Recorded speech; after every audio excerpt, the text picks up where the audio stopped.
Chamgei chamanikab Jehova, kitocho kokeny eng lesson nebo 11 asikobit kinetkei kibagenge kokimi tugul wikit konye ak ketesetai eng kitabutab Komong'u. Ko eng kainaik kekureno Evelyn Torus ako mi kiboitinik chemeche sikoibwok lesson komi Lilian Maswai, Stephen Maru ak kiboitiot Pastor Nyalile. Ko kotom ketestai ko ongesa Kamuktaindet Jehova nesobei koigeny, kakikurin Jehova nenyo asikobit itebi kobote chekibendi kewenye sirutik akobo kitabutab Komong'u akobo lagokab Israel chekindochi kong'ete Misri oronju mitei katikati eng bandanywa. Kesomin sikoik kanetut eng sobenyo eng ole kimi ak ole kibendi akichek. Kisome asikobit yekinetigei yotwech itikab sobonwekcho asikobit kikuiye ak kikonech tamirmiriet ne inegei asikobit kenai ng'alechutok akoek chetechech akot eng chekose akichek Jehova nenyo. Tebi kobotech akoi ketar amu kisoe eng kainet nebo Jeiso ne etindenyo. Amen. Kongoi mising ko eng biik chekotinye tebutik komeche soro eng ole kosirchi tebuticho sikewolwok ko kimuch maki addressen tebutichoto nguno ko soro tebutichoto kowolunotin eng ole kosirchi. Ko karibu mising eng lesson nebo 11 oranoto nekit kituch lesson ko mwoe kolen bistoet ak kakaikaet. Kisomani mitei kurgotik eng yo sisirchigei amu makimuch makesoman ko Komong'u eng wikini kenetigei akobo Komong'u 32 koitet 1 akoi 6, tienwogikab kalasunet 115 koitet 4 akoi 6, Isaya 44 koitet 9 ak 10, Romanik 1 koitet 22 akoi 27, Komong'u 32 koitet 7 akoi 32, ak kitabutab Isaya 54 koitet 4, ko chotok ko sisomonchigei ngotko makisoman. Ko ng'oliotab metit kenyorchini kitabutab Kale Isaya 53 koitet ak koitet 4. Oh, okay. 53 koitet 4. Okay, kongoi Lilian. So, ng'oliotab metit kenyorchini kitabutab Komong'u 32 koitet 31 akoi 32. Mwae notok kouni kole akiwekchigei Musa Jehova akolenji, bwo, kiyai bichu tengekto neo mising akikoyochigei kanamwet nebo thahabu. Ako nguno ngicham inyochi gat tengektonywa, ako ngo mau notok asomin ale iisto eng bukuitng'ung nekisir. So no ko ng'oliotab metit nekakenyoru. Ko lesson nekokitarchi eng wikit konye ko kikakitarchi kikakwo Musa ipkonyor Jehova. Akapkwo kotebi kingokur Jehova kole nyo ketebi tuwai eng tulwet. Ko kiwo Musa ipkotebi betusiek 40 ak kembousiek 40. Ko eng yotok ko kiibor kele kakong'et lagokab Israel ichegei eng yu ak boisiek chekiche 70 ak Aaron ak biik chun alak. Ko kingokakwo anyun Musa eng betusiechoto 40, ko kiloit mising, kikose eng betusiechoto king'ering'en mising sine eng Musa amu kichome komie ak Jehova. Ko eng lagokab Israel ko kiek keny eng icheget betusiek 40 komamitei kandoindetnywa. Ko king'ose eng yotok ko kiloit mising, kikose kokakokas lagokab Israel ko kiloit mising. Ko kichang'a betusiek eng icheget kikere kole kakwo kandoindetnywa amami chi age neindochin eng icheget. Ko tos kiibwa nee lagokab Israel eng betusiechoto? Kingowek kikose eng kurgana, kingowek Musa koit kokakochopchigei kanamwet lagokab Israel koek kandoindet, kobwat kanamonik chekitinye eng Misri kowekchigei. Ko tos king yu ko kabit tebutik chechang. Kabit tebutik chechang ketebegei kele ki eng betusiechotok ko tos kimuchi eng betusiechotok 40 ko tos kimuchi koutioito ano lagokab Israel Jehova nekikakondochi. Jehova nekikakosor kot kochopchigei moitab sugunwet. Kingokakobata kabarunoik chechang, nautik chekikakoker Jehova, karo Jehova komi koboto icheket, kakikochi beek eng kong'atet, kakikochi manna yekingomokomi amitwogik, ko kimuktoito ano koutye tuguk tugul chekikakwachi Jehova lagokab Israel? Kilya kabwatutikwak, kiwal ne kabwatutikwak kot koistoegei kotiegei Jehova? Tos kimaboibochi kit nekikakoyachi Jehova ichek? Ako nga notok tos kimamake kiy tuguk chekikakoro? Tos king'em ne kabwatutikwak kot kowalak eng boisionik tugul chekikakoro? Tos kimakotinye mieindo akobo kakwautik tugul ak tuguk tugul chekikakeyochi? Kibendi kekere kora eng yotok, tos ki kandoik kiyai lagokab Israel kobutyo anan kibit saget age? Ko eng yotok yetesetai kibendi eng betut nebo Jumapili, kimeche sikenai eng mwalimuinik chetesetai komeche sikomwowech amune akowol tebutik chotok cho katebe. Ko kibendi Jumapili nemwoe kolen kandoinatet nekibut. Ko eng yu kemeche kenai kele tos kingeyoe moita nebo sugunwet asikobit kosar lagokab Israel nekata Jehova, ko tos kiibut kandoindet anan lagokab Israel? Ako tos kingakemetochi, kingen kele Aaron ko ki kandoindet, ki tisindet neo, ko tos kingokakoteken over, kingokakwo Musa akotebi betusiek chotok 40, ako ki inendet kandoindet nekata Musa ko ki inendet nekindochin lagokab Israel, ko tos kitoyoe ne? Tos kasubik chekiibutyo anan lagokab Israel? Eng sobet nebo atkan kora kemwoe kelen komoyoe biik ngotinye kandoindet, komeche biik kandoindet neimuchi isukuman asikoyai boisiet neimeche, akeker anyun kele kandoindet notok nekararan. Lakini ngap kemeche kandoindet nekolkol mising asikemandae kewelutik chekakinyoru, ngap kemi in crisis anan ngap komi biik crisis, ko ngomite chito en crisis anan komi biik chechang en crisis akomi kandoindet, ngele kalal maat, kalal kot, ko ngoit kandoindet nyukomwololi melen nyukolen olia, ko ngap kemeche kandoindet nekolkol mising asikobit kole oyai ni asikobit direction. Ya kalal kot kelen omande, komakitebe kelen kalya kemondoi. So kokase kele kingokur Jehova Musa akotebi tuwai betusiek chotok 40, ko kiro lagokab Israel kole kimeche kandoindet nekikere. Kimeche kobwat as kanamonik chekimite eng betusiek chekikere komite emetab Misri. Kale kiloit mising eng Israelik kandoindet ng'wa nekingen Musa. Kotoi kong'etyo akokas kole makiribotin. Kimache kocheng cheptalelin nekitogu neimuchi kondochi icheket, cheptalelisiek chekikakoker eng emetab Misri. Ngesoman eng kitabutab Komong'u 32 koitet 1-2, mwoe notok kole, ak yekingoker biik kole kakokage Musa eng tulwet amachorugei, kotuyechi biik olemi Aaron akilenji, ng'et yaiwech kanamonik chebendi kondoi eng achek, amu makingen kit nekinyor Musa inotok. Chichotok kimutwech kemong'une emetab Misri. Kakowech kabwatutik matakobwat Jehova nekindochin inendet, kale chichotok kindoiwech kemong'une Misri.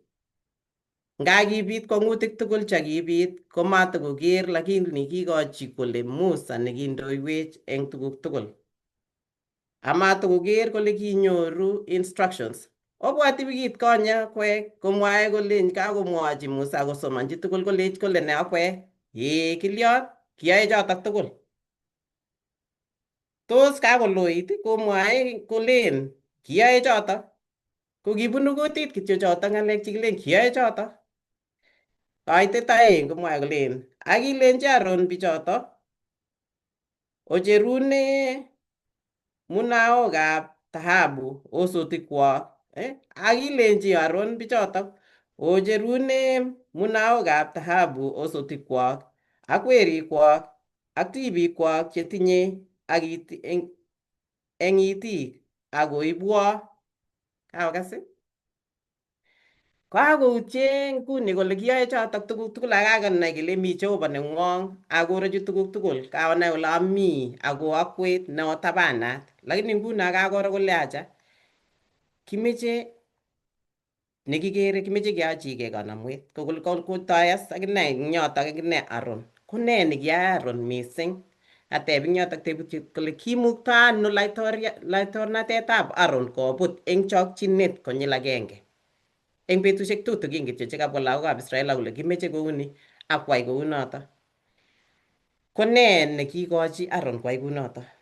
Tuguk mut chekemuchi kinetegei eng yu. Kiek lagokab Israel chematinye muitaet. Betusiek chotok 40 ak kembousiek 40 komelen kiu kenyisiek 40 anan kiu betusiek chekikakobit. Ki betusiek chotok 40 ko king'ering'en eng Musa amu kikawo kityo ak kikakwendi Musa akowek kora ako kingen kole kawo kotuiyo ak Jehova. Komach laitoriat nekere eng konda nekitateleli Aaron ko kandoindet netiegei Jehova kokasyi ng'alek lagokab Israel. Yekingobit pressure anan kachichet kobarta nyalulet nekitinye ko kandoindet. Kingen Aaron mising akobo maketab Jehova lakini kimeche approval kobun biik. Kobarta nyalulet matokotelel ko kandoindet inendet lakini kimech koplisen anan kimech kobaibai biik eng tuguk choyoe kobor kole ami kobotok eng tuguk chomeche. Kit age nekikochi Aaron kobut ko maikochi tamirmiriet netilil kondochi inendet. Ki inendet ko kitisindet nekiyonot amune sikiteken over kobun Musa. Ako kingen maketab Jehova. Lakini nekitoyoe maket nekibo Jehova nekimache koborchi biik ako pointen kobor kole Jehova netinye kimnatet ako momi okwege kityo mi Jehova kobotok. Nga mi yu ko chito neokere ko chito neindowok ako nekimutwok koma Musa ama ane lakini kitapointenchin Jehova kole Jehova nemite ako Jehova neindoiwo. Kobarta nyalulet ako compromisean akoisto kanenyi akoborchi biik kolech anendet namuchi matokoborchi biik asikotiegei Jehova. Nebo somok ko kimeche Aaron kole kotekan control. Kikase kole amuchi akontrolen lagokab Israel chekakoek rebellious. Komeche kobor kole anendet netotinye kimnatet lakini mategemeane kimnatetab Jehova. Ko plisen lagokab Israel. Koyochi tuguk chekamache akakolechi oibu munao chotok chebo itik ak chebo nee asikobit kotany moita nebo sukunwet. Kit agenge kora ko kiiywei conflict. Kiiywei kole manachi kobit boriet eng yu kewaskei konam leadership nenyinet komatokotelel ako facen lakini kiiywei kole kabit kobit titiyet nebo nenyi koyochi kuye mache koisto komamach koconfronten lagokab Israel koborchi Kiptayat koborchi Jehova lakini kole ko plisen ko compromisean. Ona akwek kole leaders anan kandoik che compromisani kou mi atindiot nebo sigiriet nakilen kikwerie chito sigiriet kotokomuti chito komuti koibe musiket sigiriet konyor alak chekimi oret kolechi kalya angai maibe musiket inyendet kotoi konem musiket asikwo sigiriet nyeit konyor alak chekimi orani kolechi acha kalya kateibe musiket ak sigiriet. Kounotok komi kandoik cheimuchi kokas ng'alek chebo biik. Ko kikere eng yotok kele kibit kabutet Ko eng ang mut ko ki failen mising Musa kung ngalale ngolyotab Jehova. Kobarta ngolyotab Jehova. Ako noto ngolyotab Jehova, noto kiibut kabutet nekiyo mising asikobit komatukotelel baunatet anan kandoinatet nekibo Aaron. Eng kita agenge kityo nekakinai eng yutok kele kiibut kandoinatetab Aaron amu maikochi Jehova amasich courage konai kole Jehova nekikakondochi akot komandoi araraita ko ki Jehova, lakini still mamach kotokoborchi akobwotyi lagokab Israel kolech ki Jehova nekimutwa kobun Aaron, kobun Musa, ko tuguk tugul chekioro ko ki Jehova, lakini kinde kabutet eng yu komatokotelel ko kibut. Ikose eng yoto kele eng betusiek 40 chekakomwa kakiro eng yoto kele kingakakwo Aaron kingakwo Musa, sorry, eng betusiek chotok 40 ko betusiek chotok 40 kora kekere kora chekibo Jeiso chekibo tiemutik kobor kole kimuchi keboisie betusiek chotok 40. Kiterter Jeiso eng betusiek chotok 40 kingotieme oindet. Ko ki betusiek chu 40 ko ki betusiek chekimeche kobor kenai kele tos kotelelso lagokab Israel, tos kichobotin lagokab Israel akobo bandanywa nekibendi, tos kikakochobokis koba emet nekikakechopchi. Ko eng yutok ameche akochi Pastor Nyalilek kidogo komwawech akobo betusiek chu 40 kele nee neimukoksei kwaakse eng betusiek chutok 40. Akonin 1 minute kityo notok asikobit atach kiboitiondet. Kongoi mising. Betusiek 40 chakimwa kotindo amune amu atindiot nekibo betusiek chekibo tai. Ko amwae nwokindo ale betusiek 40 ak kembout 40 kotindo tuguk chekibo temisiet amu seketiem chi kou eng tai kekere kele eng betusiekab Noah ko kirobon ako kimaran emet ako kikochi Jehova betusiek 40. Betusiekab Musa ko kiwo tulwet Musa betusiek 40 ak kembousiek 40.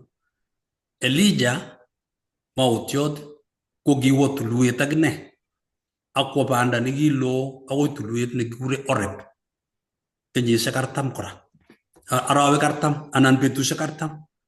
Lagokab Israel ko kitebe ong'atet betusiek 40 kora. Jeiso ko kitebe akine ong'atet betusiek 40. Amune sikomite betusiek chu 40? Amune sikomi betusiek 40? Ketieme biik ko ng'olyo neo eng yo ko tiemisiet. Ketieme tuguk somok. Ng'olyo netai nekikitieme lagokab Israel ak ketieme lagokab betusiekab kap Noah ak Jeiso ko amitwogik. Katebi Jeiso betusiek 40 ak kembousiek 40 mami amitwogik. Konyo setani nyokolech wal koichu koek amitwogik. Kolech Jeiso achicha masobe chi eng makatiat inegei ako eng ng'olyotab Jehova. Ng'olyo nebo aeng komut setani Jeiso akoi kot nemi barak Jerusalem akolech wirugei, iyogu Jehova malaikaisiek chemuchi koribin. Kolech Jeiso makitieme Jehova eng kiy age tugul.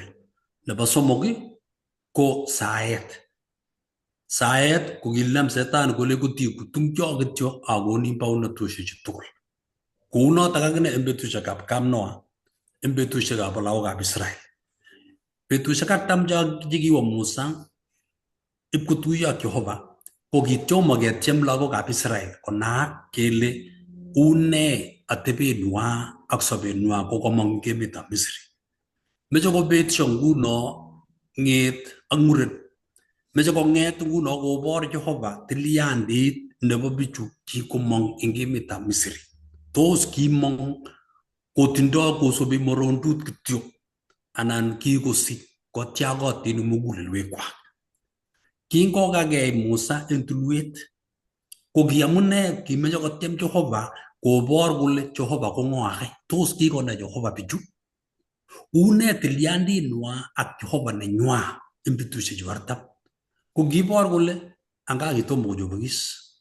kikinam aron akenam akelech aron tangoi kip kome Musa matibwat ile tokonyone eng yumbo tulwet barak amu betusiek 40 ko arawet agenge ak betusiek 10 ko ngomeker chito kocham ikere arawet agenge ak betusiek 10 ko eng kabwatutikab tilyandit ab chito koboru kole istogei kamang'unet ko ngoistogei kamang'unet ibet tilyandit nekibo chicho nekindoi akonam chito nekirubeiwot akonyalil ko kiorogen aron amu ngisoman sirutikab chetililen eng yu komwoiwech kole king'et aron kosub grupitab biik leng'ololdos biik kole kotitangoi mekas ng'alekyok kebarit ak kekesun kole aron kosir amei komeche kelya kelech onemu munao konemu dhahabu chotindoi ak karik ak kechop moita kelech aron kotitwogu komeng'etu inai ile betusiek 40 kutebutiet nekakemwa koboru tiemisiet neiboru kele itelele ano akai eng taitab Jehova ak taitab kamang'uneng'ung nebo kayanet eng nwogindo. Kongoi mising. So eng atebenyo nebo kristianatet tos kimong'u kandoik, tos kimong'u biik kou pastaek anan boisiekab kanisa, tos kikere kandoinatet mising kosir keker Jeiso eng kimurtoiyot, tos kimeche yemomi kandoinatet ko tos kitelelse akenai kele Jehova neindoiwech, tos kitinye kamang'unet mising eng kaniset anan kandoik. Yekiker chito nekata Jehova kibutosi. Eng lagokab Israel komi chekitelelso manachi ko akot Aaron ak Joshua akot Joshua ak boisiechar 70 chekikakimwawech makingen. Lakini ongetelelse amat keker kele kimeche kandoik cheindoiwech. Ongeker Jeiso eng kimurtoiyot ako notok ngeimen komakoi kitoptopen eng orani ngondoiwech Jehova yekibendi amu betusiek 40 kobwone eng sobenyo kora. Manachi konyone eng oret neter yeibune crisis eng sobeng'ung. Ko tiemutik chemeche kokonin Jehova asikobit iywakte tikitikuk eng kayanet neiyoni Jehova ak itiegei. Kongoi mising atoche kandoindet nerube. Kongoi mising, kongoi Eva amu itoi lesson komie amu kekere bistoet ak kakaikaet. Ko ikere anyun ketesetai eng Jumatatu ko lesson komwoe kolen saetab kanamunik ak yoityet. Iker ile kakotoigei akot Aaron matakomuch Aaron kotokotonon. Kaking'unyng'unyi Aaron kokas yani nabwone biik kotononji yu. Yani kikonyonji chito kotononji ipkonyo serut yu inai ile kakoteretet sobet. Agenge kobaren chichi anan ikochi kito nekameche sikomete. Ikere ile tos kiit yotok kimuche kekere eng lagokab Israel kele kalya sikoba kosaa kanamunik ako Jehova nekikomut komutune Egypt ole kimite cheptalelisiek cheterchin ak cheterchin chebo beek, chebo sobet, chebo nee koboto akot Pharaoh ko ki Mungu akine. Kalya sikowek kakomut lagokab Israel koborchi Jehova gei akong'ololji kemutune ong'atet nekokimwa akot wikit konye kele kituch Jehova eng asista, mabar asista nebo ong'atet. Kikochi maat nebo kemboi simabar koristo. Kilandae oinet nemamite tarajet ako kiro lagokab Egypt ma lagok akot ikere ile ki askarik cheechen ako kibek eng oino. Kikochi Jehova amitwogik kokochi manna. Komayome kora koyome ako amu Mitei yu kit agenge kenai kele kangingobwone kong'ete Egypt kokimitei koburgotin. Kimi biik chekikakoyan chebo Egypt akichek anan ko chekikakoungangei koburgotin. Ngoburgotin biik komuchi koibu biik, ibu chitugul kiy nenywanet nebunu kong'wa. Koitu ui sikometo alake tugukwak chelen kikoibune kong'wa kobwa koni. Iker as eng yu kowo Musa ipkong'alal ak Jehovah. Ako ma netai as kowendi Musa. Cham kowendi akoweksei. Akot kakatakomwa Eva kole kiwo Musa akot ipkonyokomwoi Musa kito nekamwa Jehovah kolech Musa kiyoe tugul choto kamwa Jehovah keyoe. Kimwa konyil somok. Malen kakiyosyo. Koyosyo kole kiyoe ko kayosiet kokinget eng kakikochi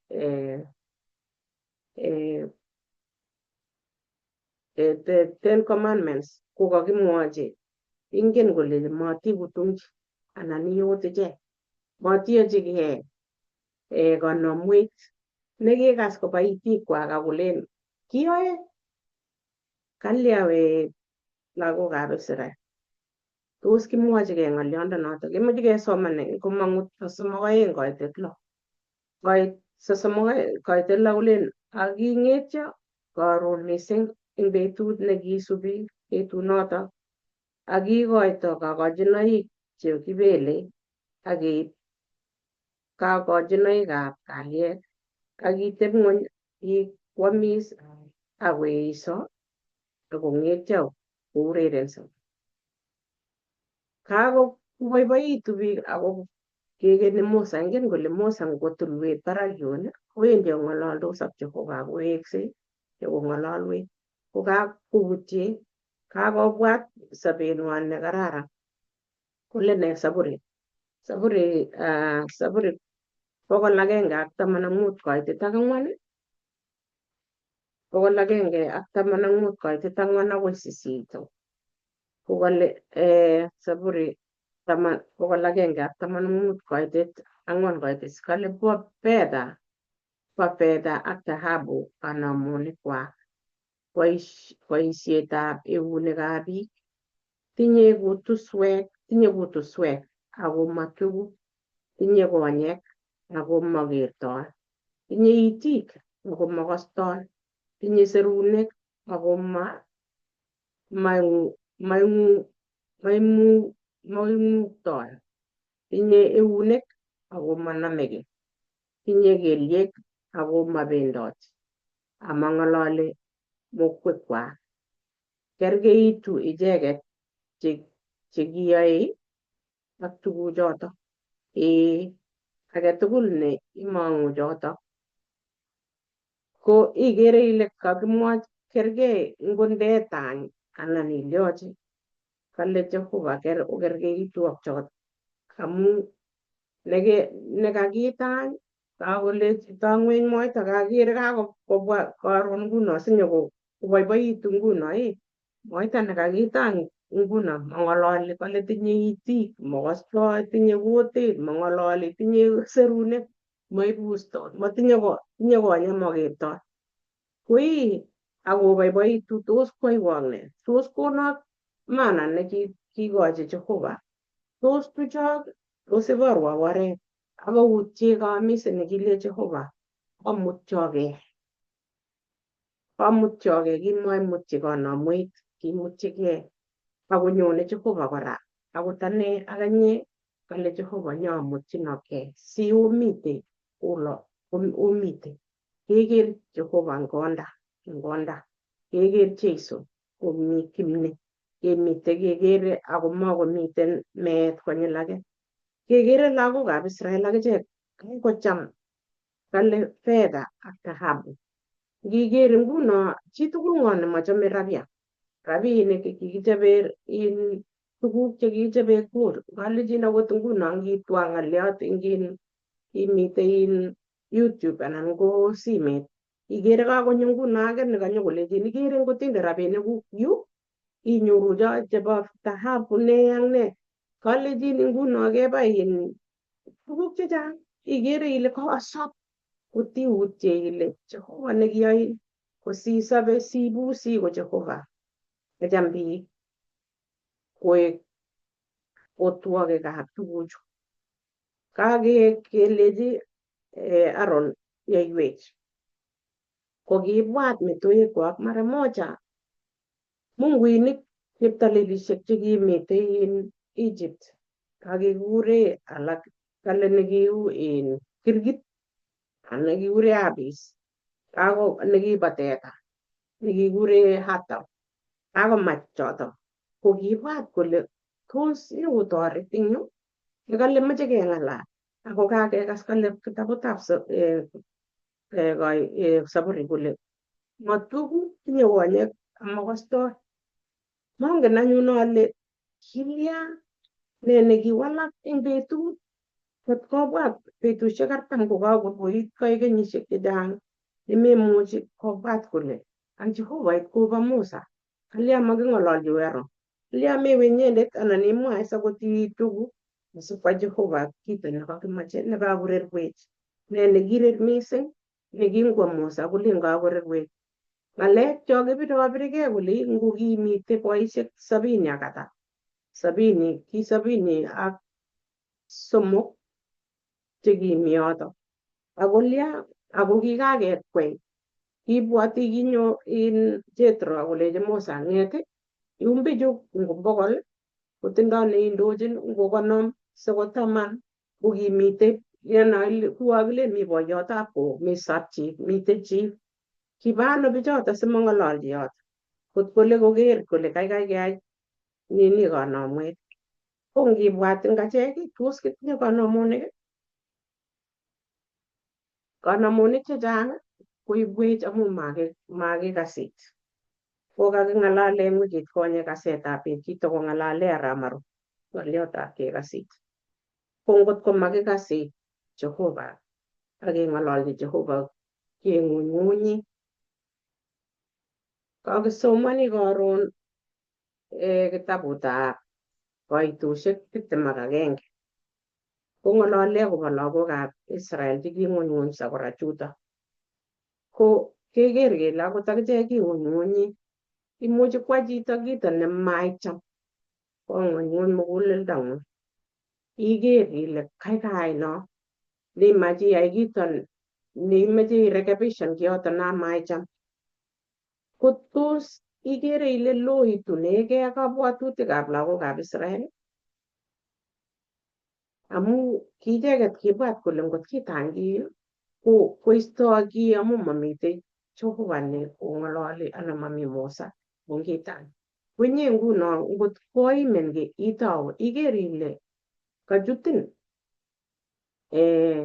ng'alekab shetani amu mi yuto koeseseni kocheng'e biik cheiberberi konyo nyokong'ololun asitou ing'unyng'uny koimin muguleldong'ung lakini mobo Jehova ng'alekab kenerech ikochi Jehova asikoek inendet nino malo Jehova melen ile kilo eng tulwet akot komi ak Musa komelen ile kiker itikyi kale Jehova komite imiunye kerin ingen atebenyo ko sikesopche ko keker Jehova ngomi kiy nekauit ko eng sait kenai Jehova ko kebutuny eng saet sikekas kemwochi Jehova sautikcho akesoman eng betut ng'olionyi amu inendet kong'ololwech ng'oliot ngotko mesoman Bible inae ne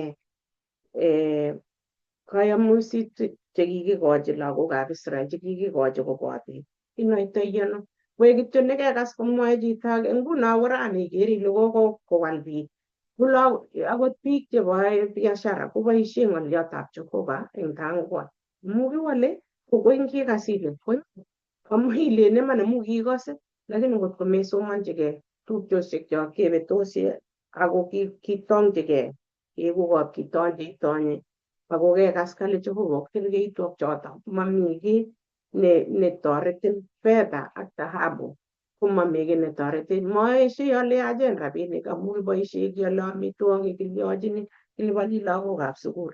Lakini ye kaek kakinde mugulelwokchok kondoiwek ak kokeutie Jehova eng boisienyi, ne nguno kakenyoru lasetabgei, ko kakenyoru makisiregei ak lagokab Israel chekiutie, kakikochi kayamisutik kot koutie kelechi mati kutungchi anan iot ichek, mati yachigei kanamwet, kakay kanamwet ako kolen amut toin kolen makiyoe kyoe chekamwa Jehova kautie amitwogik kalya.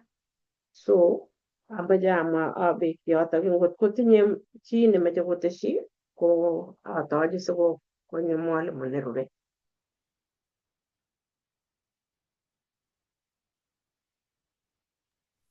Kongoi Lilian, ngawa kebeberta nebo kangitar imwa kameche amwa ngalechu mising chebo kanamonik kele kilewen lagochep Israel kokakong'et Musa kokagei betusiek 40 eng tulwet. Kong'et lagokab Israel konam Aaron ko kandoindet nekiibor kole ki kandoindet nenyalulat. Na iman eng kasarta agetab ketindoi kandoik chenyaluliotin, imuchi ko pastor anan ko boisiekab kanisa. Komi biik chechang eng kwenutab kasubik anan ko koyonik chetindoi kimnatet kosir pastoiyat anan kosir kandoik chun alak. Ne ngomwa ki kokase chun alake keeshoni amu kim. Konakamwa Evelyn kole tab komi betut age komi chito nerasu. Ko chito nerasu koboisie teget. Kotab koboisie teget age kot kwai tuguk chemeche anan kwai tuguk chemeche biik alake amu biik chekimen chechang kosir chito agenge.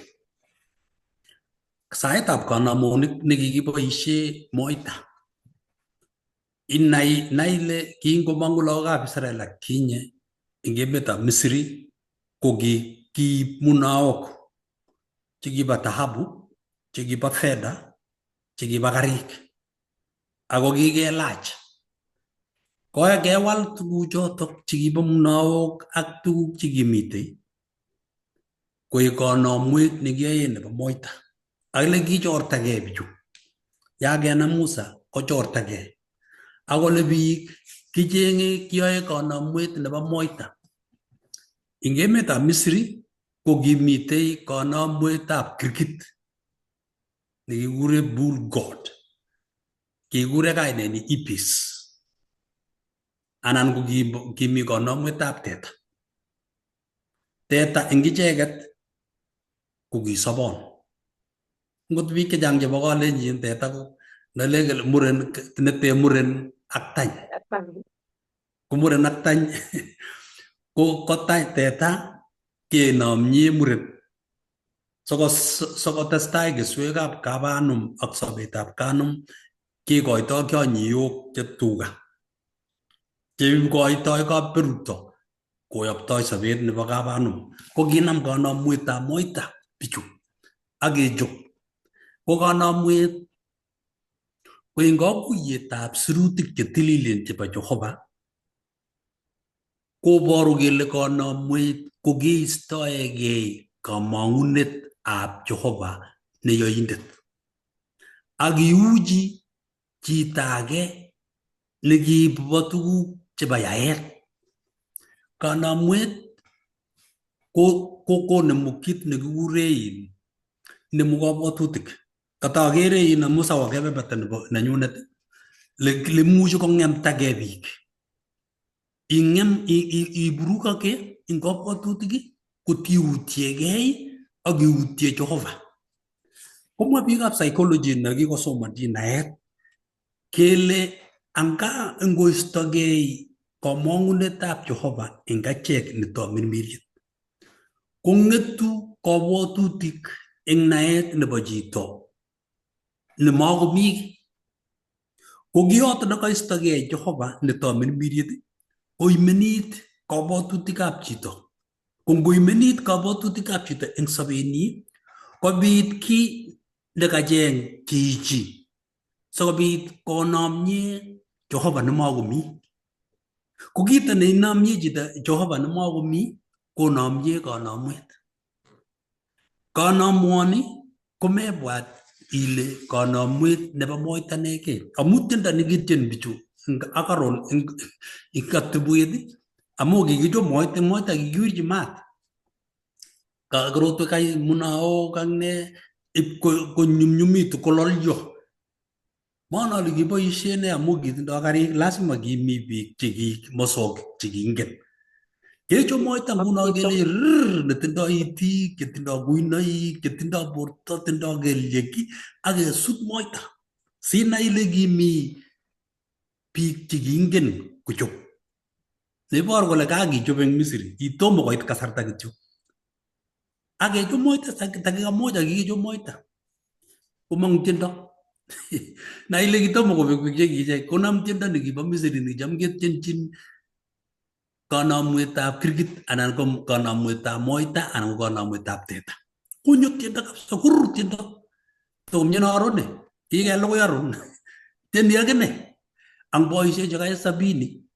Orjo boisiek kakonam kakorep rem tumto, len tumto ting. Kiondo tugul ak ngolol tugul ak tiendos tugul. Aga tuguk chekibo Misri. Naile betut nekoistogei Jehova eng kabwatutik. Ko kit neng'etu eng muguleldab chito ko kowekyigei atindiot ak tuguk chekicham koe keny. Anga kanamwet kowektech let. Iwektech let. Ak konam kabwatutik chebo tuguk chekikakwagis ak kinye kowekye rani kuyo akse nguno. Kakinam nguno Aaron ak keistoe Jehova. Kong'et Aaron kotindoi ajingor nebo Jehova. Kong'et Aaron eng kabwatutik chik kong'emak komong somok aeng eng kitabutab Komong'u. Somok aeng kaitenyi kotisap. Kakoit nguno anyun ing kekut nebo bichu. Makomi ki netokobwoti. Kale king'ololji Jehova Musa kolenji, uy anyun chortegei amu kakong'emgei biku chekimutu komong'une emetab Misri. Kale Jehova, uy anyun kakong'emak bichu, kakong'emgei. Neiboru kele matowek Aaron neng'emei. Kakoek bichu wenyewe chekakole kakisub. Na ile kamwa ale betut nekoistogei Jehova, imete Jehova, maisoe, maiwendi kanisa, maisomani sirutik chetililen, koimenit kabwatutik. Ko ngoimenit kabwatutik chekai, koib setani kabwatutik chebo karwotitoet ak tuguk chekikayoe keny ing atindiot akowekun. Kotoi kobaibait kabwatutik akobirto borto. Kobirto borto kale ngot nguno ngot betusiek alak chekimeng'ishe rani. Mete chekibaron chekitiendos. Tia tiendo netindoi biik rani. Nengwo chito kanisa kotieni chito kotambiririgei kabisa. Ipkowirtagei. Ipkotabukan chito. Iteb ile kamang'uno tamirmirioni kanyo kowirta chepyosetab kabanum. Anan kowirta murenetab kabanum kowirchi koi. Tamirmirionotok komuchi koek kanamwa. Amu kakolosun ibilosugei inyegei. Kakoker Jehova kole uy anyun chortegei amu kakong'emakis bichu. Ingimite kibastab 8 komwae kole kakosub komasta kometo oret nekikong'ot icheket. Kakomasta lagokab Israel, kakochengchigei kanamunik ak kakochengchigei kanamwetab moita nekikitany. Kotungchi akokochi koek tiseiwot eng icheket koutie Jehova. Bandab lagokab Israel eng betotet komelen kinyo ko ki netoo. Kitomo koit kasarta. Ako kiwalak kasarta kapkokwo Musa tulwet barak koborgei kole anga kiune bichu. Olio netai nakinyoru eng 32 katab 7 ak 8 katoi kongemgei bichu. Ngemet nebo bichu koutye Jehova nekindochin icheket komutu eng emet nebo Misri. Olyo nebo oeng, kakoba taban bichu eng tetutietab Jehova nekikebor eng Musa ak Aaron ak boisiek 70. Akowekchigei kanamonik neiboru kole kabet lol ak Jehova. Terkei katunisiet nekakotungei chito ak manung'otiondeni ak osotiondeni betusiek cheng'ering'en kole chito mameche chepyosani anan kole lin mameche kwony kwo kobet lol. Ko ngiwe ibet lol eng kotini anan kebet lol eng gaa koboru kele kaistoegei ng'atutiet nekicham korotin iegu manung'otiot ak osotiotab banum. Kakoistoegei lagokab Israel eng yu kong'emak icheket eng koitetab 7. Kito nekanyokong'emak eng bichu koistogei eng kamang'unetab Jehova. Nai iguiye ile banda nebo ng'emet ak banda nekiistoegei Jehova komelen nyone eng betut agenge. Nyone komutyo koyobugei. Nyone kosobu. Imi rani ilen tasoman Bible betusiek 2 ile masomani. Ile mawendi kanisa karon ichelewan iwe kanisa saisiek chekakoech. Iwe kityo kanisa tabikere kakoech emet iwege otuye ak biik chekabunu kanisa. Kot koit besho maiwendi kanisa.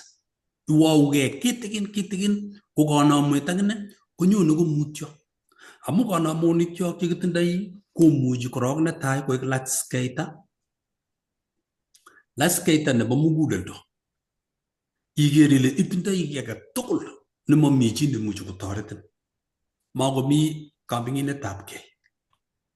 Imuchi konyo kanamwet eng kabwatutikuk. Ikere biik alak komami kiy neyoe ako mami kiy netoretin. Ikergei ko ibo kamanut ako ikararan ak imuchi isuldae kiy age tugul nemenyoru toretet ak chi age tugul nemuchi kosorun. Kanamwet kora komuchi koek kasarta neng'ung'et nekeboisie iyai kiy neichome eng muguleldong'ung. Kanamwet komuchi konyo eng oret nebo kimnatet ak baunatet netindoi. Anan komuchi konyo eng oretab ibetabgei. Komuchi koek kanamwet ibetabgei. Imuchi komang'une amitwogik kora oret agenge nebo kanamonik. Television nemuchi ikere nengonam chito remote kotose bar. Ikere ile kikoldoun tuguchoto anan ko maiyek anan ko kerichek anan ko kabwatutik ak sobet nekitindoi. Kanamwet komang'une tuguk cheikere ile mi muguleldong'ung kokobek kiyoto. Iman lagokab Israel kokingomong'u icheket kokikere kokororon. Kokindochin Musa icheket kakolanda oinet keba tulwet nebo Sinai kekochi ng'atutik 10 kondochin Musa kotokokere beek tomo kotelelso bichu ichegei eng ichegei. Kingokagei Musa nekikandoindet. Kole bichu maketindoi kandoin age. Kenam Aaron nekinyalulat akine Aaron akelechi Aaron makomi or. Ingimenborwech tuguk chekiyoe komeng'etu. Kokergei nguno eng kandoinatetab kapchei ak kaniset. Kole kapchei ak kaniset kokakipcheak amu kabit anum ne eng kabwatutik chik ko kororonen kosir kandoindet nebo yotab kanisa anan ko pastor. Akong'et kundit nebo biik chechang, ingel biik chechang kile eng kaniset ketindoi biik kebeberwek. Mi biik chelen ngakomwa anom kokakeyan akichek. Yani ngebir kura ko kikoik ko nguno biik chechang eng biik 100 ko biik 3 ko chetindoi telelet. Ko juu grupit tugul ak biik chemiten kanisa kolen kotakakomwa anom ko kikeyan. Yani mameche kobirtogei chito ako mameche koimgei chito. Kemutwech nito kenai eng kebeberta nebo kosomok kasi kele Jehova kobo iman yoe kirwoget ak yoe kit nemeche kwai inendet. Kakong'em ak lagokab Israel, kakwai kanamwet, kakenam Aaron, kakong'et Aaron kwai tugucho kiyai tugul chebo kanamonik, kakotyenso biik, kakorur, kakorem tumdo nebo kwong'ut nekeistoegei Jehova. Konyo Musa kotindoi koik oeng chelebelen akobun tulwet barak, kakolen kokeri ano chu nenooksei. Komwa kaitetab sokol, kingakoker Musa kworogeni muguleldonyi.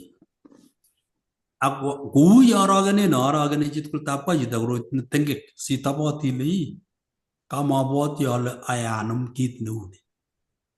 Kole kaitetab sokol akilenji Jehova Musa, kaker ale ui kat bichu. Kale kaker ale ui kat bichu. Bakakta anyun. Kakonere Jehova amu leteptoi bichu ak tiendo nekakotien ak trombenet nekakotoromben, torombendos chepyosok, makotindoi tewernatet chepyosok, kakotoromso boisiek, mi cherwoe eng yu ak yu, mi lagok, mi chitugul. Iremi tumdo nebo kwong'ut akobit wakat nemakotindoi order, makotindoi mpango.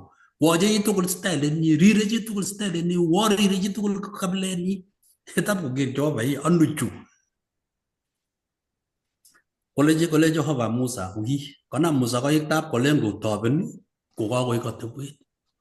Komwa ng'alek oeng Musa, kolech icheket chetakomeche ko sarunet chebo Jehova kotokyigei eutab tai akoelgei kole wakwek chumokase kimastab Jehova otebi nyoto akowirta nguno Musa koita kolechi ingele yakoit neregekab Jehova komakomi kakaet nebo birutiet nebo Jehova.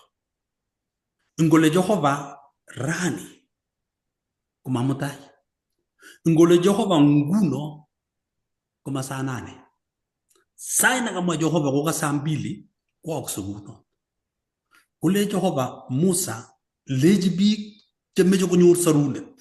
Mamwochi sarunet ine kalech kakipcheak chebo iman chebo Jehova. Koba ine taban uyo lazima kiboto Aaron amu kimwa kirubit akine koelgei koba bitono kimasa. Kowirta Musa koita. Chekang'oi koita nekawirta koma koita ne rahisi. Chekisire Jehova ing mornenyi. Kowirta koita netai kowirchi moikai. Kotab kowirchi moikai kolal moita akoliplipen maat. Kowirta koita nebo oeng kopel moikai akoyatak ng'onyut akorekto biik akekeren ng'onyut kuikai ako makomi moita ako mami biik chekasoi. Kochakakaba kimasi chokilech oelgei oba kimasi koker ing konyekwak tuguk chekiyookis. Makomi moikai kanamwet kai ako makomi kasubik chekityeni chekimakasit koistogei koelgei. Nitok neiboru Jehova kele angot kakolel chi kotokolen Jehova ielgei. Istoegei korokotok itinye. Amu nganerech komarire tengek. Ako tengek ko kikwain iyoku kiptengekyo. Kolechini Jehova ielgei wi taban. Neregekab Jehova kotindoi rirgei. Ingisoman 34 kitabutab Komong'u 29 akoi 30 komwoe kole rirenetab Jehova kotindoi neregekchik. Ako ngomwa Jehova kole aak ngwaak ni kwooksei. Kit nekimwochi Jehova kong'ololchi Musa kolech kalya Aaron sikoistoegei Aaron kaamiset nyu ko inendet ko agenge eng boisiek chekikolewen kobwa tulwet ak boisiek 70. Kalya boisiek ak Aaron chekanyokosub tekutikab biik ak koutie kaamisetab Jehova. Konget Aron kaketeb Aron kole arobon maane ambiju ang biju kekure ju chekanyo ko chila kabisa kame koket angot kame ko kerai ame ko tiara yani Aron manyor teleleni inegei ko telele kelyek chik chebo komiset nebo Jehova keiwei biik ak kworogenin biik kole tos kebar komwa kole bichu takamakomi bichu katamae Kiptayat netindoi chi tugul tapwak tugul eng kanisa kole biik hengen ile kamakwane sakai lakini kangenye kechila kabisa kendaanat katamwae ne makai kechosorgei kosorgei boyondoni ng'olyo nebo oeng kole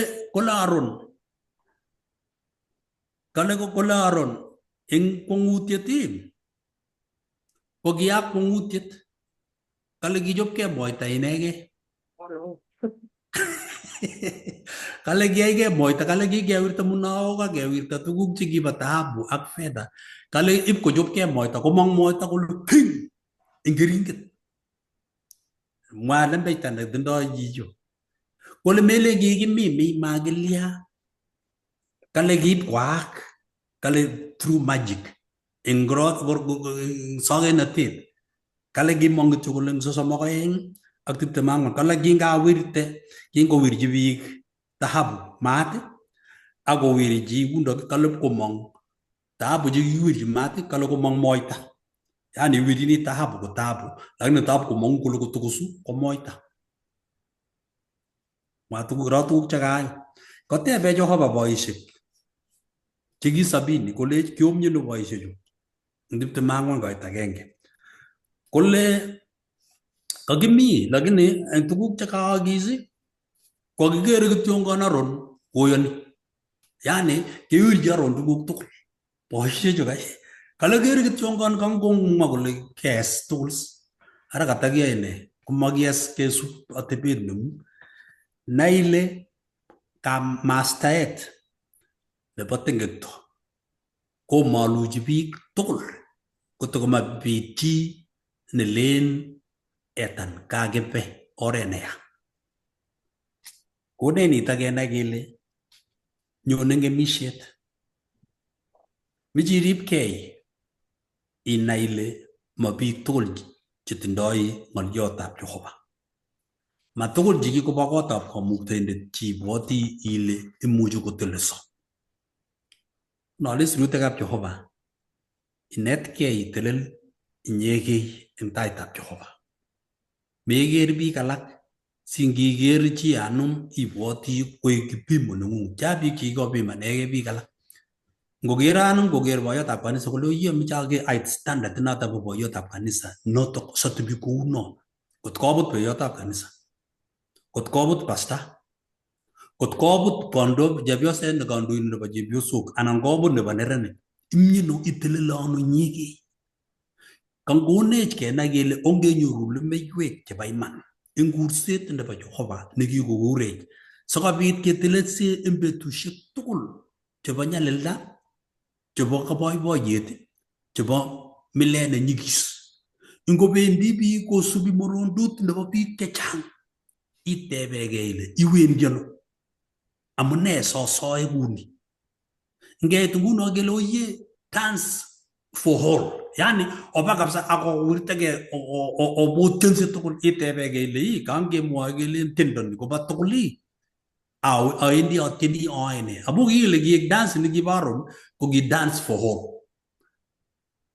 at your own cost yani lekechamde leketaunde bandang'ung nebo tiendo ngokendi imirmireni kabwatutik anan iwach anan ilya iwirt koroito ng'ung nekimeche kityongon tebegei ile ano lekebendi ano leayoni amune sawendi kanisa amune satyeni amune sosoe ngametaiwok yotok sanai ale anga banda nekiba bichu ko kiba banda nekibo kityo kakebe tugul tapkoteb chito ake tos bar Jehova bichu tugul chu ako kichang naile Jehova komelen Jehova nebo biik tugul Jehova ko nebo inye nikeyan ak iamuan ile oret nebo nenyu ak Jehova koni.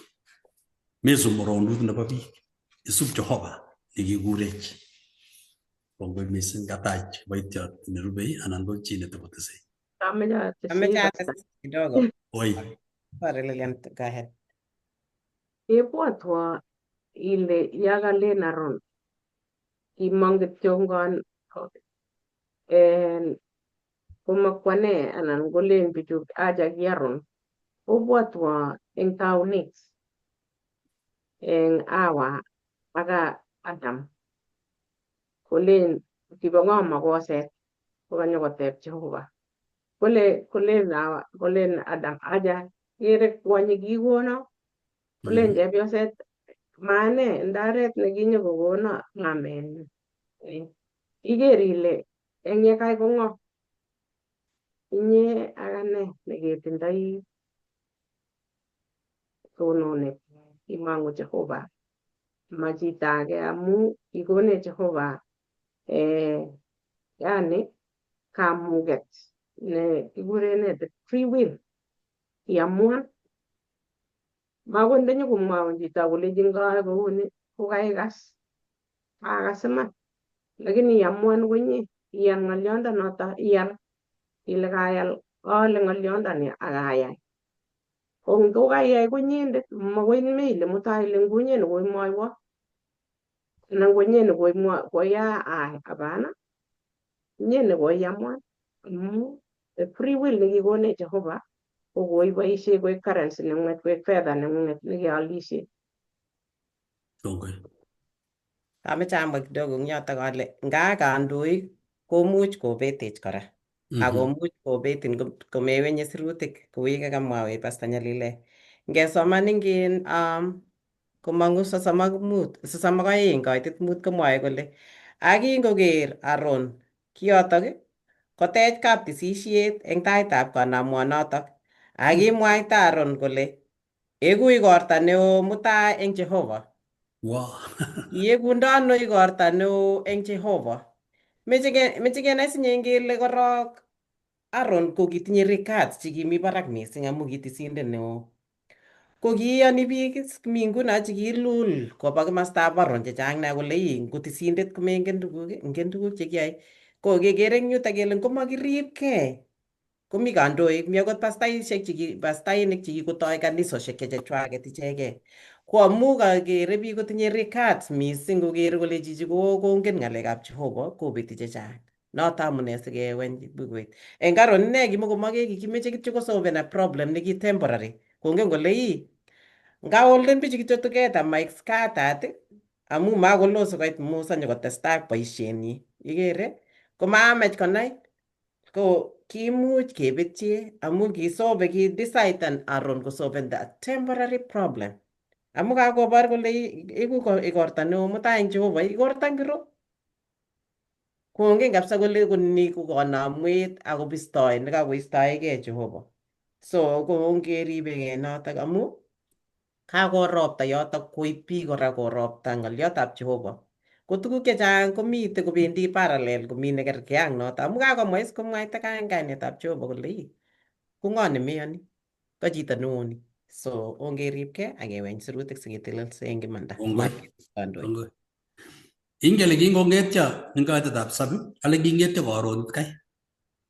Akingong'etyo kakoit ko Aaron kanamwet, kale king'etyo karon mising. Neiboru kele kosir karon ocham kong'etos kila, kong'etyo karon mising amu kakile mutai karon. Yeah. Komite, kale kingong'etyo karon mising, kale eng betut nikikesu betunotok. Ak koib icheket kakochinoik chekibelei. Akoib chitugul kit age tugul nekicham keyoe saet nekicham koboro. Nai ile kandoindet neindochin ko Aaron. Mi moita yo. Aaron kanamwet nekomokomitei.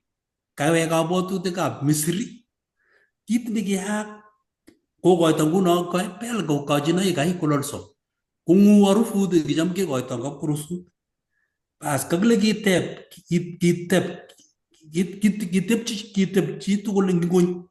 Kale kitoi kwomis akoyeiso. Na ile yomishe ak iyeisye iye. Abwoti ale mi tuguk chekikiye bichu. Kakingakoye bichu kala kongetyo akoto kuurerso, yani kuureren chitugul. Yani makotindoi mpango. Iureren sinyini, kou yo kamong lagok eng sukul ako break. Kiwanja. Sikerwa kiwanja. Kiten. Urerenet nekibendi komakotindoi tetutik.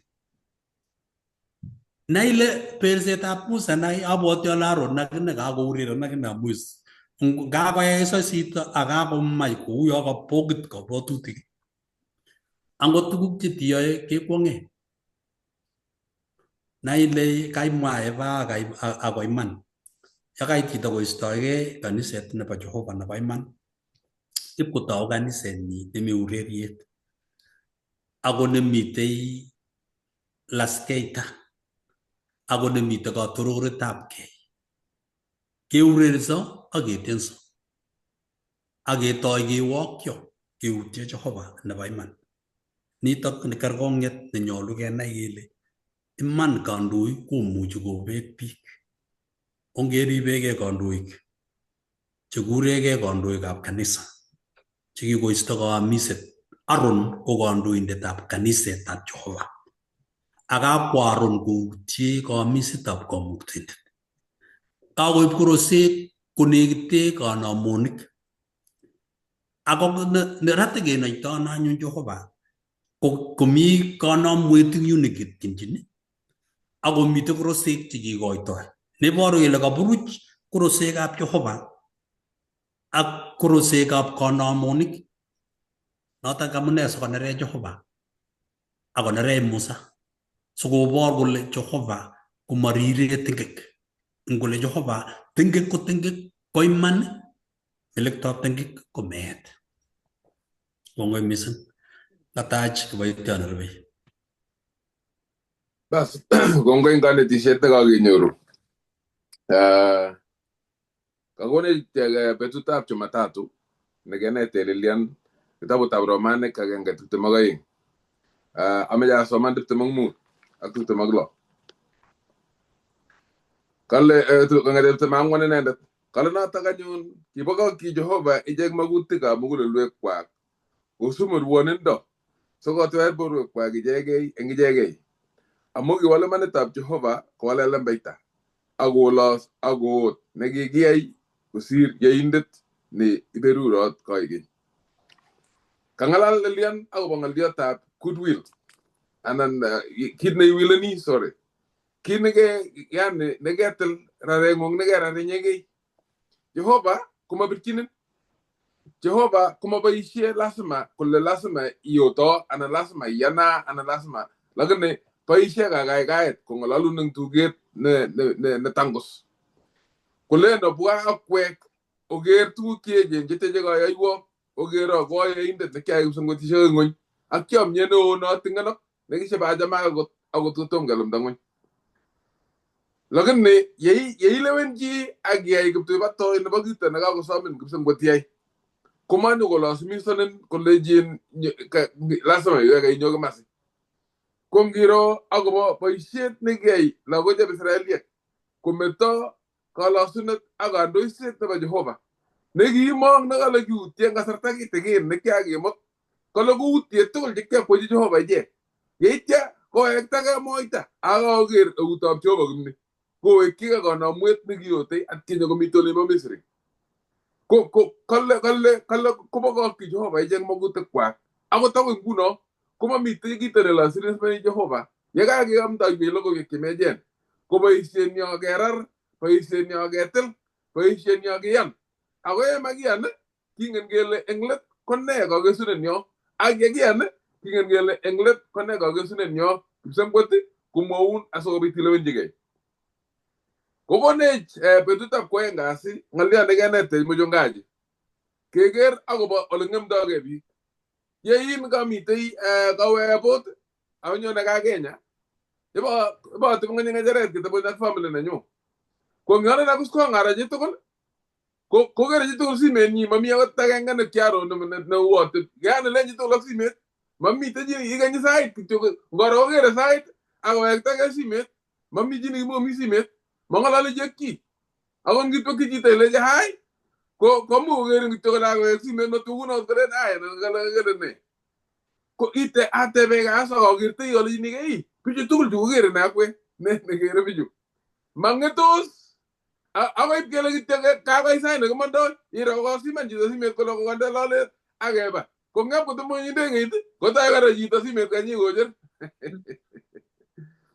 nene igere nene iwojini nye nene ijame missing kangala luech betuta kusoma gasi ne kangene temo jonga jogara kule tengekta ak pistaet kota unegi kitegin ngoti jame iwojini gi netene iwojini ne metoro ni Jehova ne toro ne yani iwojini ko pitengu ibi jam gi oto ita ne wa gitire da ngoma mingale ngali ana ko mo in nani in Evelyn compromise igere le ni amami ngala ni ko garo ni tiongo mata ile ngomo ga git ko ni ga ngotaro mata ile go biso nurbe go kwa nyinki iyapte ga ko ipko ek noto ne wendi na te so mani suruti ki ilo bati warong no ko ibe ga berta no na basa isha ga ko ngebe ga suruti ki inyo te suruti mi lo ngo ga ngi tiongo ngebe geru ana no nge raw ko ishora la ko ipko ga berta no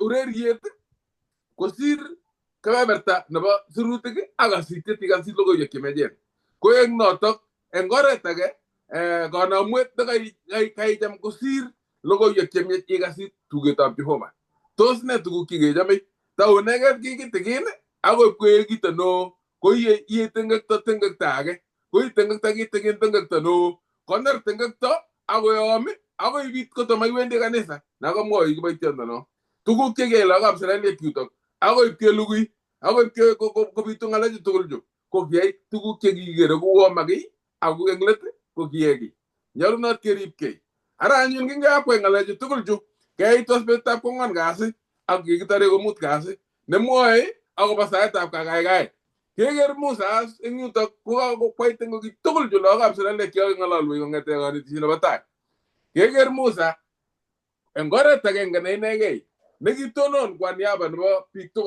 pitonon kwa niaba na logo je Israeli ame diga sama na so magayin ko tini ko some aw so magayin en kitabu ta ko mangu ko ta une so som kole agang betu negi su betu no to kole je musabik ye tenga tano ata ko sta nyon nguno awe ole mi Jehova tamanga ay ako batang mo ngala jitul jo ngala luwe basta ako giro laga koy ibko ko wirta koy kelebele de banga tuti amu kago yemat en pisto etap law gam sirale le kigo pisto jo hoba ngi go ger ponguti keje ngi ko ngore wala ni mosas ki ay tangak tano ako kawa to kasta nyon go gen aso kabit ay tamana ko gas yoba rirekyo ako batang tamuang ni kyoy Musa kan gola tengok to na balago kam Israel ko ititai tab Jehova ipwa ga eng dai tab Jehova ako balago kam Israel kale agiwe kiga Musa Jehova ako lenji ibwo ye biju tengok to no missing agi ko ejige gana muet na batabu kap ko ngany Musa tengok to bi ko ngi Jehova kwa niaba na ba Israel nganya Musa tengok to ko tu jaron tengok to ko la naron ko mang moy tagtyo ngon ko ngi ci tabu ko mang moy tagtyo ko la Musa ngolin ibu we Jehova ki ko tengok piju ki ko tan moy ta kwai gana muet mete ju be jo jabaron ju uni ne unge Jehova inye ne rani tengok to ngi ba ko agan ne gi on agan tengok to ako igen lut kwam tengok to ko ges ne tengok to ne unye rani ne unge Jehova ne mengen ne la bayta ne mo era ne mengen mugulol da ngum kala ka berberi ne mugulol do lakini me berberi ge ame berberi Jehova tos gi berberi Aaron kolle tos kimukongen Aron kole kiyoe moita kiberbergei Aron mwenyewe akoberber Jehova akoberber kolen magerei lakini eng let ko kinokis ngalekab Aron kele kiberberis ameche iro Musa nekinyip kong'any tengekto kwa niaba nebo lagokab Israel kong'ong'chi Jehova akole kibwo kikwoun bichu tengekto akikwai bistoet koitenyi amit sosom agenge kala akilenji ibwo kikoyai bichu tengekto neo mising nekiwechigei kanamwet nebo dhahabu ako nguno ngicham inyochi kat tengekto nywa angomaunotok asomin ale isto eng bukuing'ung nekikisir komong tuguk somoku chekinetigei kityongon aketar keker Musa konyone taitab Jehova kwa niaba nebo biikab lagokab Israel nekakongei koib milet tugul nebo tuguk chekokwokis ak kwa taitab Jehova kinetkei kele nebo oeng kele kangokongei Musa kokongei amu chomyet netinye lagokab Israel kong'ete komutu eng emetab Misri ipkomong'u akoi tulwoni Kel ipkowendi tulwet barak kikochin ng'atutik kokikochi amu kawa amu chomyet netinye lagokab Israel chomyet nekiyan komuita chomyet nekiwo ak bunuinwek chechang asikobit komut lagokab Israel keker Musa kotindoi chomyet nesirtoi eng lagochu keker Musa kokakongei kola milet kwa niaba nebo lagochu ak nebo somok keker Musa akot koyani kobet sobondo nebo koikeny koyani kobet sobon kole ngobet sobondanyu ngot ko kame konyoche kat lagochu iisto eng bukuit nekikisir bukuit ngoro kale baibai inendet nekikisir nemi kainenyi bukuit nebo sobondo kole Musa kaikai iisto ngot ko maka kinyoche kat lagochu chomyet neune nekitindoi Musa eng lagochab Israel nekiyan akot kwa taitab Jehova kwa niaba ako koyan akot kobet sobondo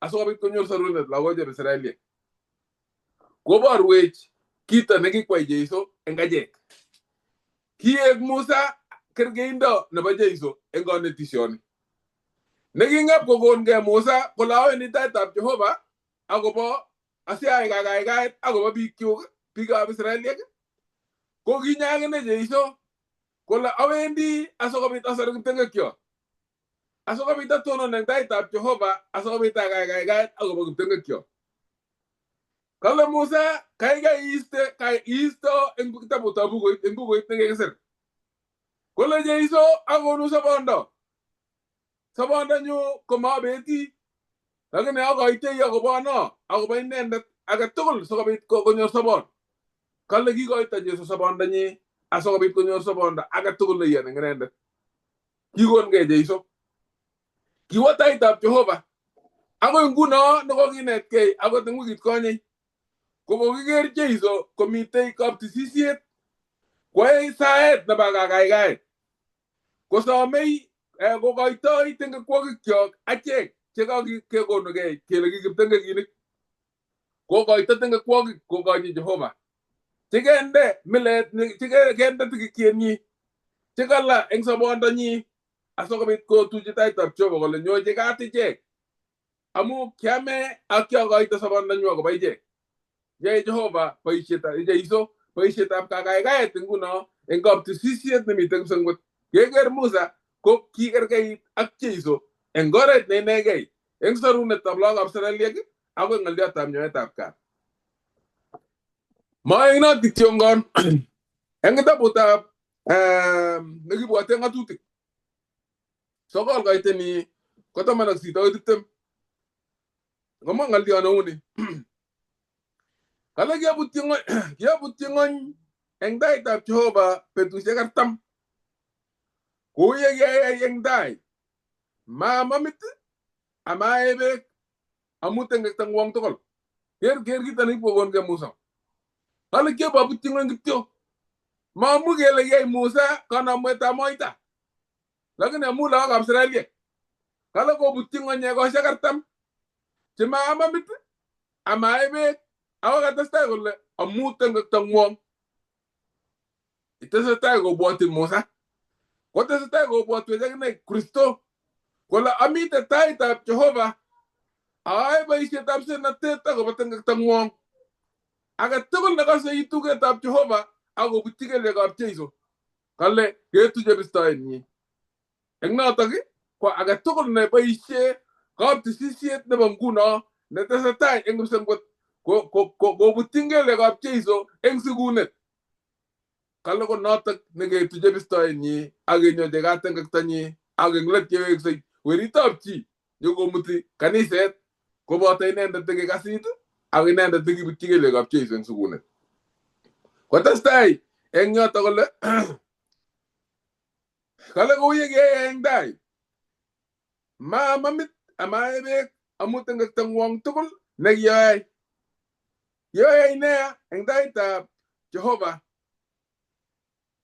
otach inendet adumtem amu yoy naragagi ak yai tiet nangwan nagi narek Jehova ko ma jogo bara ago kigas wa Jehova petuna tagna hegas ngaliot kale kyoger narege ngwonen tigi me ko bara Jehova go keswo kala putti gel je kap Jehova kala kigas wa Jehova petuna to adetem kale ginere Jehova mising Aaron kimade kobar kale yasa agobo Aaron enya tagagne kertu ke Musa kata tay ora pasa agobo Aaron ndaji taga kala ni kilio na teron ngoto ko tabe ko ko nyor ngal jon nyegene kaka to no ñu ko ngal ju tukul ju da gingira ko wirto ko jo in the two stand tablets konda gi jitane age ko gitale nga wiraro na ga par kapsa ges lagane gaso kalle gi saji Aaron agne ego na not ko go negas ngal yon ne galle eng saeta Musa ko kisoji agot nega koy ne tos kinday sawut ga go kisoji ni bi galag tos kisoji ne go chita naga ro laga golel angon damit ga master de bal ne ni le lutet ko tos kisoji ni anani le jini gay go nyor gar go nget aso yas tos kisoji ni aso bit ko ger kipsen got mi tabi ga man jaga go butti yeyitjo aw akoy tengek anan ga koy yeyitiet ngore tage ne nyol tingar go nget ko suka ngatu ga be mani lagi ngora ngatu tab kipsen got ko sa enyo kele asobit ye bunne itugo kya tebne gemoni ko ger Jehova inende ko kwanda no togol ago tinda nya tap kat eng denga ko ki ka kwe mami tenga na manyo jen gat kusen got kura ko tugul je gat tugul wala o bwa kwe yero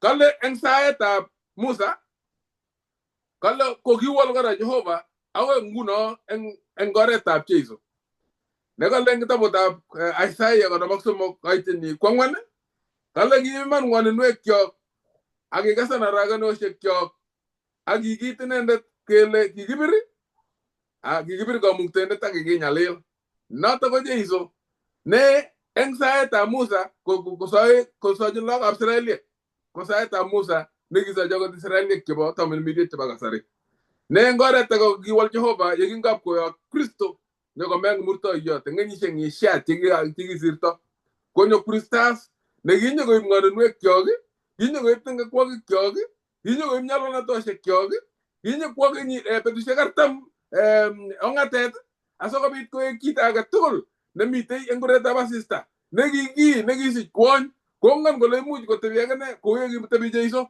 mamitay kita ne muj ko anan go sir temuti ke muj go sir ta yegi na te tab ko mugul met got ko mitay jeiso engore tinni amo go iter jeiso iter yagi je kale mu ga Jehova tugu ki magi moji gira ga daegi imu ki kero tugu go wen lakini yegi mitay engori tab Jehova kale ko mamitegi ne moji go grandai yegi tare ko galas kingo tonon Musa amu bista tab long Australia kingo tonon Musa amu koratenwa nekikorio konyekwak amokere tuguk cheechen chekikwochi Jehova.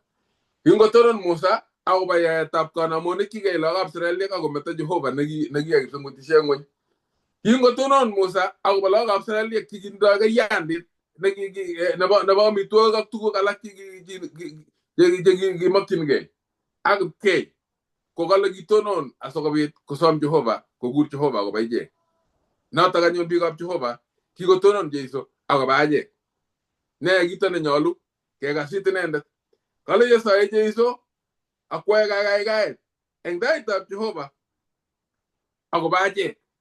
Ko tos ne nekeyoe achek akobo biik alak? Tos itinye saet neu nekibo Musa isochi tupcheng'ung? Tos itinye saet neu nebo Musa isochi biikab kokweng'ung? Isochi kong'ung? Kale kandoindet age tugul kou sikomaikerkeitu ak kandoindet neu nekibo Aaron nekikompromaisen tuguk. Kale konyolu kotindoi tononet. Boisiekab kanisa, pastaek ko kandoik che maboisie amu ng'omnotenwa, lakini boisie akondoi amu eng kandoiset nebo tamirmiriet netilil neindochin Jehova ichek. Koboisie bukuit nekikikochi asikobit konete akwet akobo akwetab Jehova. Ako ngot komite chi nekompromiseni kanetisiet kokale eng tamiretab Jehova eng ichek kiisochi sirutik chetililen.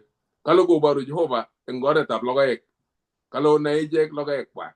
Eng notok ko imiso neo kokenai logoiwek chemechen. Imiso neo ko kisai sirutik chetililen. Imiso neo ko kelechi lagokab Jehova age tugul kwam bukoit.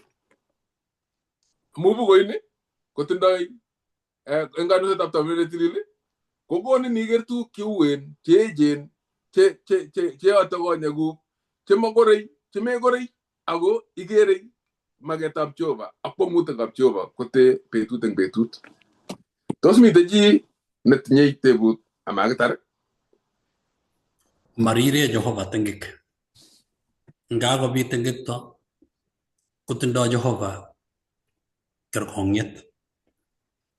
Makirire Aaron ak biik chekiyai tengekto. Kikiborchi yoityenwa sikobit konaak kele Jehova komachome tengek kobois anan kotebe kwenutab biikyik. Mami besho neyoe Jehova kakaikaet akobo tengekwokik sikobit kotestai. Kibor Jehova tengekto eng yoto kobor kole kakoyait tengek kelugui moita ak ketub biik chekisubi kobor kole Jehova komatindoi rirge. Atindoi kamang'unet ale kingomong lagokab Israel kokakoro tuguchotok kimotokonye chi. Kimotokonye chi kowekyigei koroyotok kokeny. Ak kimotokonye chi kotokocheng moita age. Kiingen biik kole anga ki nekakiyai ni akikwai biik chun ko kiker kimni, kiker ngonda, kiker emet kolugui ak kiker tuguk biik chekiba koboto moita. Nitok koborwech kole marire Jehova tengek. Ngakobit tengekto akonaat eng kanisa koboru kole kerkong Jehova. Ko ngokerkong Jehova kokerkong inyendet komebirtegei. Amu Jehova nemi kipsengwet kongen muguleldong'ung ak sobondong'ung. Kotitestai iyai kiyotok nebo tengekto nekakemwoun ak kelechin nitoni koya. Ko tuguk chebitu cheng'wonen eng tai kotun kometebe chi. Iloe mileng'ung inyegei eng sobondong'ung. Kanetegei pasta kosubkei kuyo kemwa, iker ile lagokab Israel ko kikikochi tuguk chechang cheimuchi komuen noilen ile motiecheyo. Kiba ibwoti ile manetai koyotoksei ng'onyut akolugui biik. Boroni kokeny kakoyaak. Koteilen ile totatwoigei man keldachu anan kotamwage akotabus ale kityo achicha moe.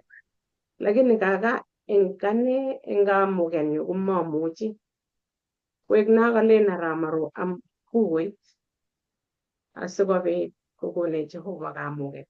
makitinye kamuket eng kangachek, lakini kamuket kobunu kipsengwet. Asikimuch keker akenai ng'oliotab Jehova akenai kele makutienyi ko neu ne. Akot ndauwen ndakiite chekakomindililitu anan ko ng'wonen, nengilen ile komakomite koikoinet yu, mami ole kelandae. Kimasi ko tulwet, kimasi kobwone bunik. Lakini kinyal Jeiso koek konyekchok amu makoloo keit.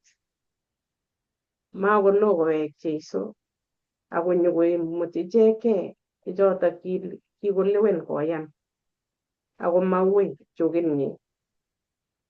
Ko abaibaitu eng lesson amu nginetigei lesson ko yani ko student kabisa na achame akas amu kikotoreton tuguk chechang chakere kimni ale kimwae biik ni inai ile acha ni ko kikaker komwae kukoit kouni akikonin muitaet anan iwalu kito age kotebe chito kole kenai nee eng yu. Kalya simwa kounoto kokonin kasarta nemwochini akobo Jehova. Ko abaibaitu eng noto ak asome ale kondoiwech Jehova kouno. Amen. Bas kongoi walini itinye ng'olyo. Kongoi. Kimeche kewai kongoi eng ichek chekami kobotechi eng kanetisiet tugul nekakinetkei.